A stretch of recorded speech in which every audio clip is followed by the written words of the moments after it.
What's up mga kabung? Welcome to Caspar Roofing Channel. I'm Paul Castillo and for today's video, ituturo ko sa inyo kung paano yung tamang pag-install ng gutter pag meron siyang existing gutter.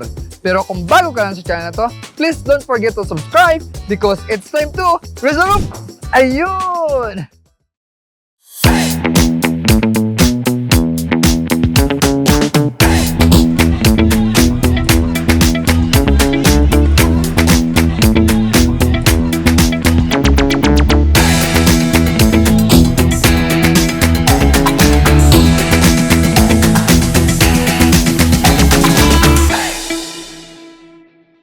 So ayun, nandito nga tayo sa ating canopy project na kung saan nag-install tayo ng gutter. So yung kung mapapansin nyo yung previous video natin, yung canopy update, ito na siya ngayon! Shhh!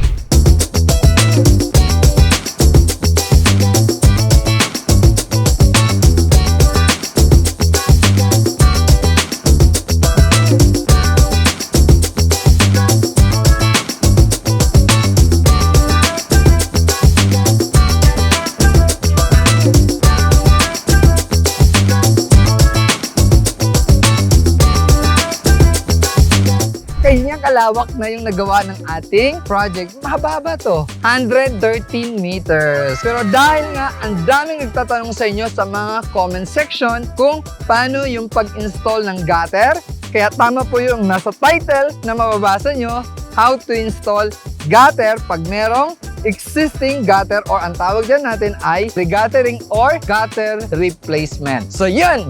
I-update ko muna kayo dito sa installation ng ating canopy kasi medyo mabilis-bilis na siya. Ang ginawa natin, pinalitan muna natin ng metal roofing. Ang existing ng roofing nito ay rib type, di ba? Rib type or commonly known as long span. So pinalitan na natin siya ng corrugated. Bakit siya corrugated? Dahil tumpak naman talaga sa mga industrial yung corrugated, lalo na pag canopy, dahil parati siyang nilalakaran. So mas matibay talaga yung corrugated kaysa dun sa rib type, lalo na pag sa mga canopy. Kaya I would suggest, pag mga canopy, kailangan ang gagamitin natin ay corrugated, hindi siya rib type. Pero long span yan. Same pa rin yan. Any profile basta sinabing cut to size, that is long span. So yan, tip number 2 yan. Well, anyway, ang ginagawa namin ay naglalagay na lang kami ng wall flashing. Ito na yung wall flashing. Ang ginawa natin, pinatunan natin yan dun sa existing. Dito, hindi na tayo nag-grind kasi malalim naman na siya. Ang gagawin lang natin ay papalaman na natin yan ng sealant. So, ang gamit natin dyan na sealant ay silicone sealant na Pro-Seal. Pro-Seal talaga yung parati namin ginagamit at saka proven and tested na to. Matagal na itong ginagamit sa mga roofing. Kasi ito ay resistant siya sa init at saka sa lamig. So, ibig sabihin, flexible siya. Yung iba kasing sealant sa mainit natutunaw. So, ito hindi siya natutunaw. Andyan pa rin siya. Ayun! Pro-Seal! Baka naman! Di ba? Well, anyway, ito, ginugupitan rin namin yan. Ito, ginugupitan yan. So, ginugupitan natin yung dulo niyan and then, kinakabit dito gamit yung concrete nail at saka torque screw. Kasi, nagto-torque screw tayo dahil kahit magkaroon ng galaw, hindi siya makakalas. Tapos, susuportahan natin siya ngayon ng pako. So, yun. Malapit na to. Siguro mga ilang minuto na lang. Mga ilang minuto na lang. Ilang araw na lang. Ilang araw na lang matatapos na to. Mga 2 weeks. Pero dapat 1 week matapos natin to dahil meron tayong on-site roll forming. Kaya abangan nyo yung susunod na video na yan. So, actually, yung mahirap lang dito sa part na to, ito. Dito talaga kami natagalan. Kasi meron siyang mga exhaust. Dito. Ito. Yan. So, kailangan pupunasan natin yan kasi may mga kalawang.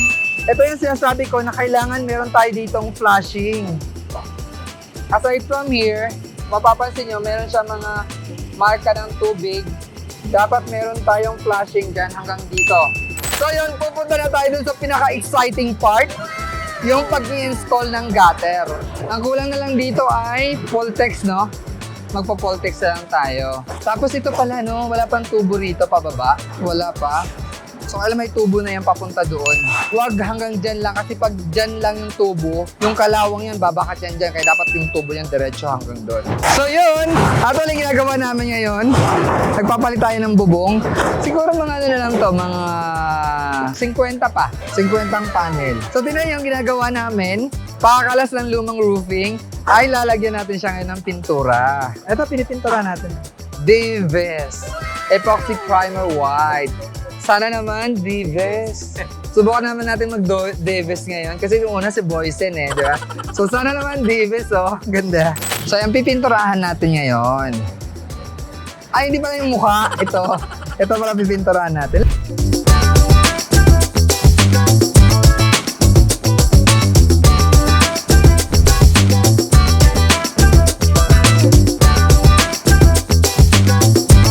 Yan.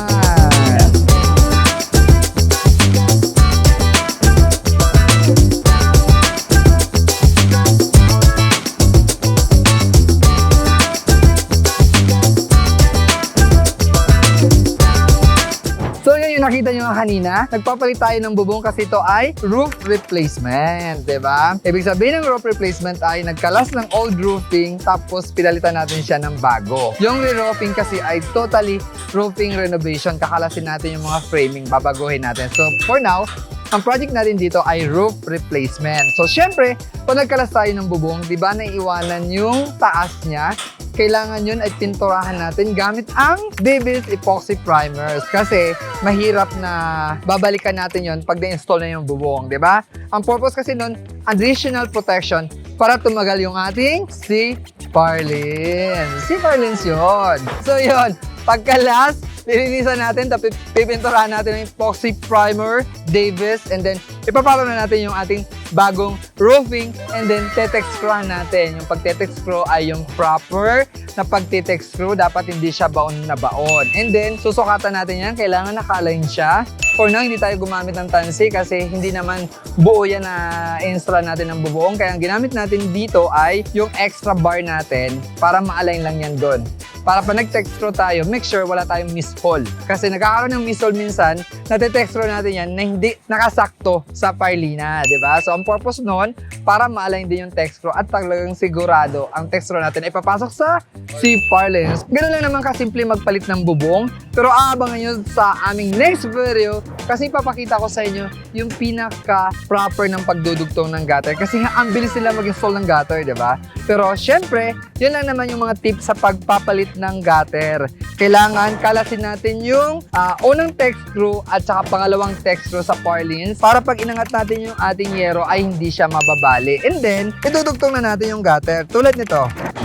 Yan. Tulad niyan, nadugtong na yung gutter at saka yung distansya niyan. Every 2 inches yung distansya ng ating rivets. At saka ito, mapapansin nyo, double kasi nga ay industrial siya. So, kailangan pag industrial, double yung ating rivet. May mga gutter sa bahay natin. Tingnan nyo yung mga gutter nyo sa bahay nyo.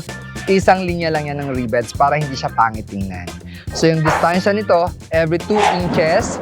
Pero pag sa bahay lang na pag Spanish, every 1.5 inches yung distansya ng ating rivets. Pero bago yan, syempre, bago natin i-rivets, kailangan palaman na natin yan ng silicone sealant gamit ang Brazil at saka blind rivets. So yun yung tatandaan nyo. Pero hopefully sa next video natin makakuha tayo ng bahay na magpapalit talaga tayo ng gutter, or else ang gagawin natin ay mag-create na lang tayo ng sample roofing canopy. Tapos papakita natin doon kung paano mag-install ng gutter ng proper para makita nyo sa mga bahay. Ito kasi ay industrial. So magkaiba kasi yung approach ng installation ng gutter sa industrial kaysa dun sa bahay. Diba? So yun, pagkalagay ng ating sealant sa gilid, i-overlap na natin yung ating isang gutter. So pag naglapat na yan, yung silicone sealant niyan ay kakalat. Saka natin siya i-rivets. And then, huwag na natin lagyan ng sealant yung dulo kasi bakit? Magkukos pa yun ng tubig nun, hindi siya makapenetrate agad kasi meron siyang sealant na kabara. Hindi natutulo yun dahil yung sealant nun ay nakapalaman na sa ilalim. Kumbaga, nakasandwich na yung sealant natin doon.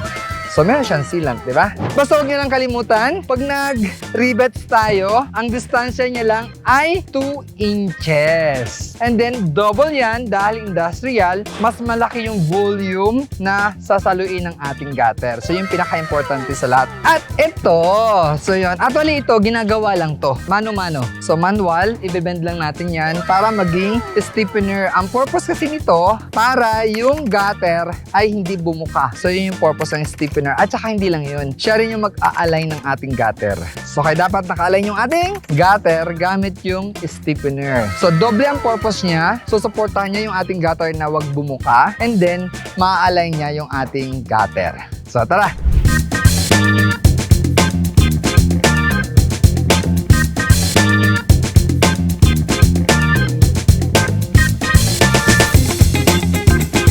So, yun na nga ang pag-i-install ng ating gutter.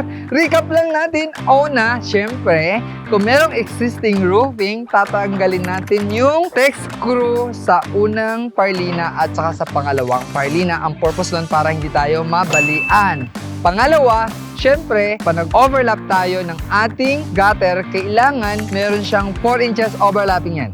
Standard yan, 0.1 meters or 4 inches overlapping ng ating gutter. So, huwag niyong kalimutan yan. Pero bago natin ilagay yung ating overlapping na gutter, pangatlo, kailangan natin siya ng lagyan ng silicone sealant, yung unang nakakabit dahil papatok natin yung ating bagong gutter. Ang tawag doon ay sandwich. So, naka-sandwich siya, nakapalaman yung ating sealant. So, yung purpose nun, para hindi na tayo maglagay ng silicone sealant sa dulo, para yung water nun makapag-penetrate, di ba? Papunta doon sa downspout. And then, pang-apat, syempre, ay i-rivets natin siya ng every 2 inches. So, every 2 inches yun standard nun sa mga lapad, pati sa ilalim. At saka double siya dahil nga nasa industrial tayo at saka malaki yung gutter natin, malaki yung volume ng tubig. And then, pang-lima, syempre, yung stiffener. Huwag natin kalimutan yon. Yung purpose ng stiffener ay para suportahan yung ating gutter. Aside dun sa susuportahan yung ating gutter, para ma-align yung ating mga gutter. O, di ba? So, yun. Diyan na nga nagtatapos yung video nito. At maraming salamat sa inyong pagsama. Again, I'm Paul Castillo of Caspa Roofing at lagi nyo lang tatandaan, umulan man, umaraw at bumagyo, ang Caspa Roofing ay laging nandyan. Safety is your off! May nakalimutan tayo, please don't forget to subscribe to my new YouTube channel, ang Paul Castillo Vlog! Diba? Safety is your life! See you in my next video! Yahoo!